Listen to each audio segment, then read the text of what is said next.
let's take this drive. Get up right, it's a brand new dawn. We're past the dawn, we're never alone. On this morning drive, faith is shown. Las Vegas rise, let your light be known. From the strip to the suburbs, we'll inspire with stories of hope that lift us higher. Motivational moments to fuel your fire. Get up right, let's aim even higher. Get up right, it's a brand new dawn. We're past the dawn, we're never. Here we go, part 4. Check this out, I'm gonna try to finish it. So, after this young lady, this manager, this lady is called the police, called herself trying to set me up to get hurt, and I picked her whole car, let her know I knew what she was trying to do. I said, just give me my money. She said the police told her not to give me back my money until they got there. I said, that's a lie. I said, you are a compulsive liar. I said, I can tell you right now without calling the police, that's a lie. So now anybody who knows me know that I don't do good with foolishness. I called 911 myself, which I wouldn't have. 311 was just a joke, but I know better than call 911 for foolishness like this. But I needed to make sure I had, I put something out in the atmosphere to ensure I don't get hurt. I wasn't leaving. I wasn't running. I don't want them coming here, guns blazing and pulling me down and all of a sudden because I'm 6'2.5", almost 300 pounds. This lady couldn't have been but about 5'1", 5'2", extremely heavy set. Hispanic lady, glasses, black and blonde hair, nasty liar if I ever saw one. Rancho Cheyenne, Jack in the Box, manager. So I tell the dispatcher, I said, ma'am, in the culture in which we live, this is what she's trying to do. She's trying to have you guys come in here hot and heavy and hurt me, throw me on the ground and blah, blah, blah, and blah, blah, blah, and mistreat me. I said, ma'am, the furthest thing, me having a gun is the furthest thing from the truth.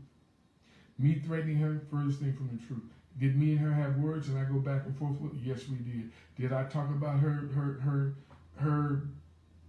inability to be an effective leader and a supervisor, and the fact that she's a compulsive liar, and that she works off of intimidation? Because all the other 4 people in the restaurant, none of them would tell me her name, and she would tell them in Spanish. I don't know how to speak Spanish, but I've been around enough people. Thank you, Janicia. I've been around enough people. Thank you, Brother Mario.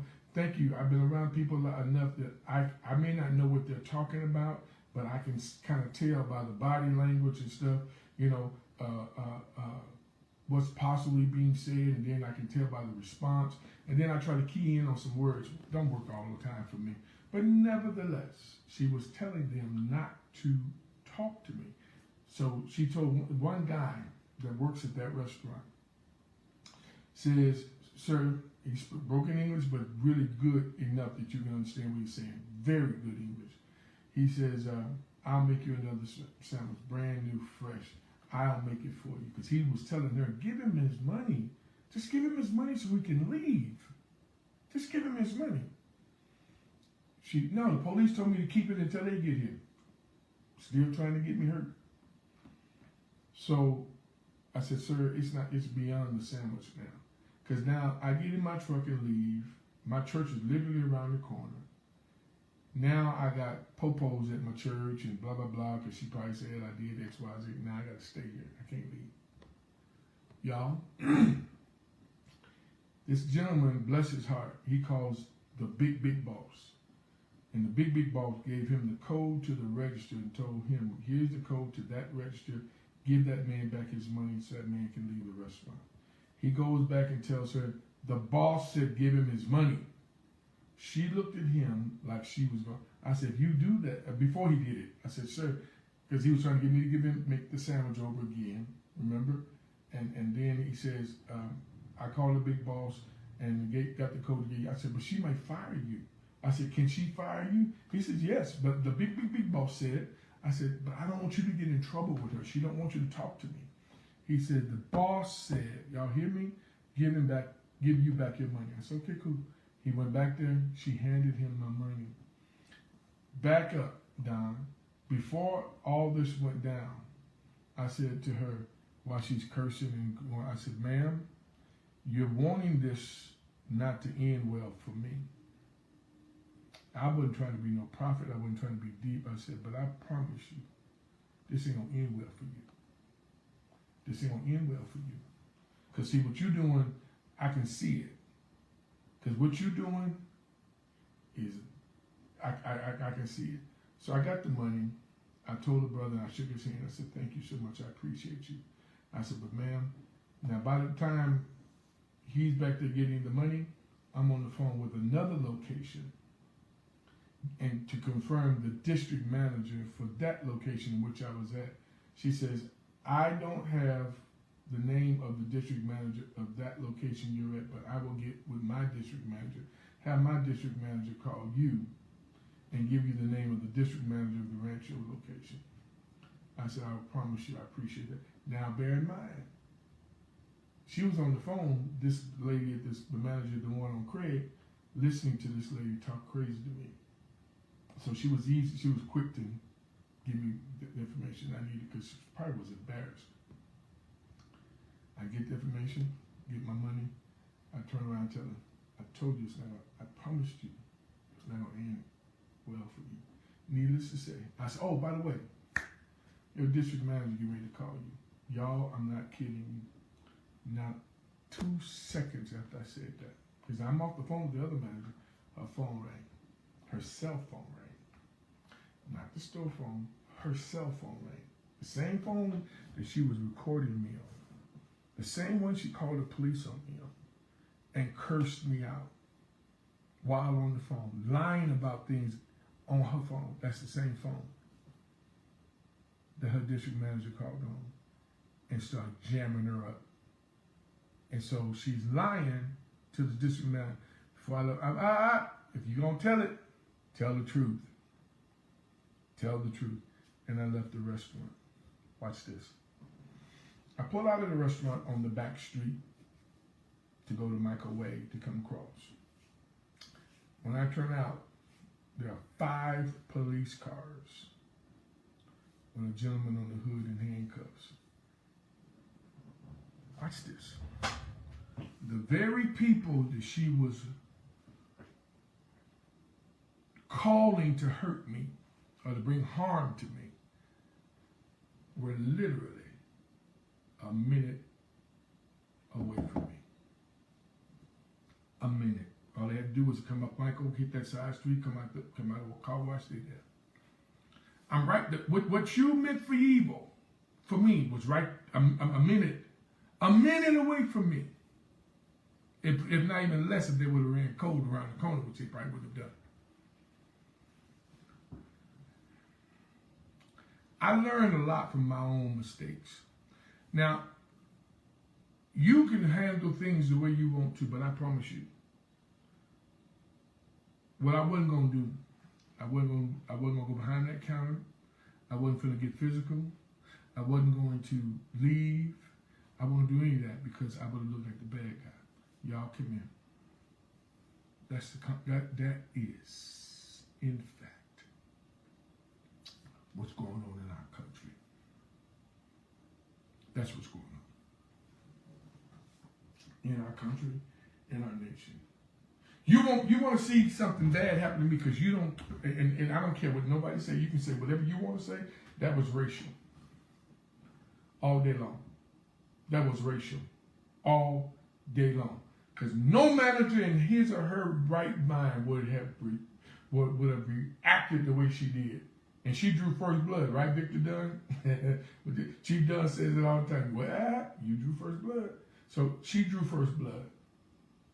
But y'all, my challenge is I have got to just let some stuff fall off my back.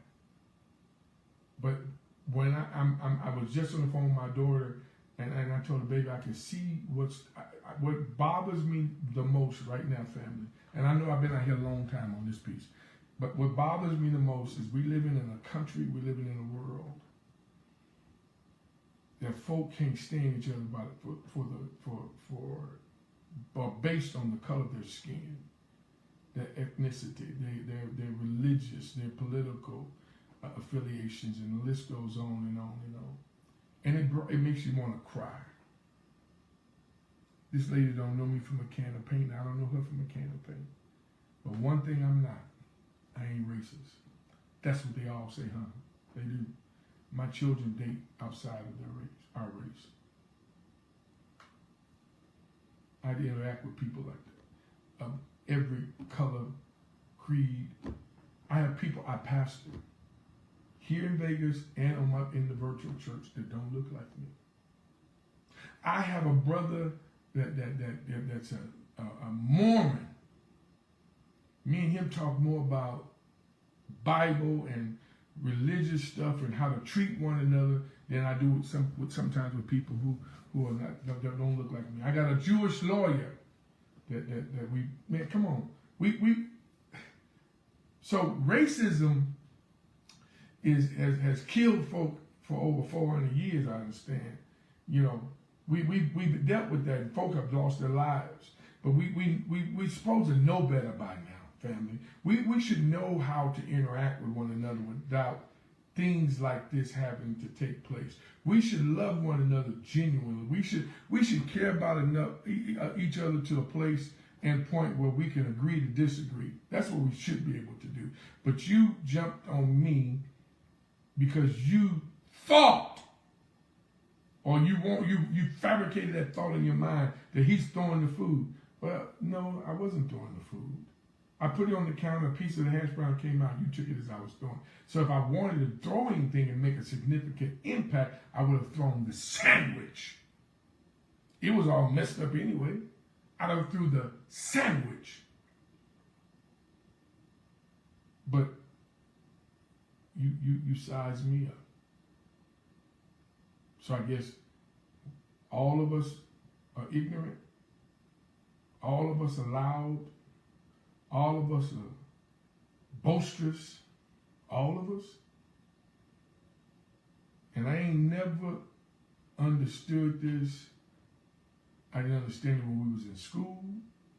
I don't understand it now today. Hispanic people, black folk, I don't understand how is it that we can't get along and we are just alike. Y'all have some things about you as Hispanic, Latinos, I don't know the proper term, that we can learn from and glean from. That unity thing y'all got, it's awesome. You know, 20 of y'all stay in one house and help each other get a truck and get their next house. Y'all work in concert to help each other. Help each other. And then not only help you, we're going to go in on living together. Our wives ain't working. We're working. We're getting each other straight to be able to move on. And when you go get your new house, a new place to live that you own in, by the way, all of the other men that you were living with, we come over to help you do whatever work needs to be done. Need to be to your car, need to be to your house or whatever. And we keep working that system and keep working that system and working that system collectively. Even you still helping even though you're not in the house. Those are the kind of things we can learn from. Anybody can learn from. There's so many things that we can learn from each other, but we got to quit letting people put us in a bag. I got to get out of here. I've been out here a long time. But I'm going to tell you something. My heart was broken for several reasons. One, I let her get my goat. In the words of Deacon Wilman Morgan, my deceased ex-father-in-law, don't let him get your goat. I let her get my goat. I let her get my goat. Because I tell you, she had me hot. Hot. But I also learned something today. And I'm disappointed in myself. That I ain't let her just have that little tip and just turn around and walk out. Have it. Because your till is going to be over if you don't steal that money. You're not going to balance. Because somebody's gonna be wondering, how is it that we're $9, $10 over? Well, the truth be told, you kept that man's money because you didn't give him his food, but you kept his money.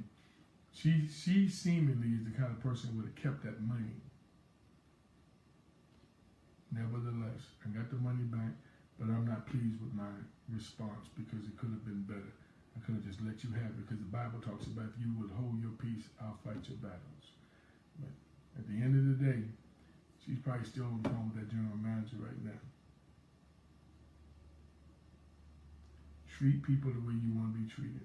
Do unto others as you would have them do unto you. I'm still learning, y'all. After, 40 plus years of preaching, I'm still learning. But boy, thank God for Jesus. Peace. Let your light be known.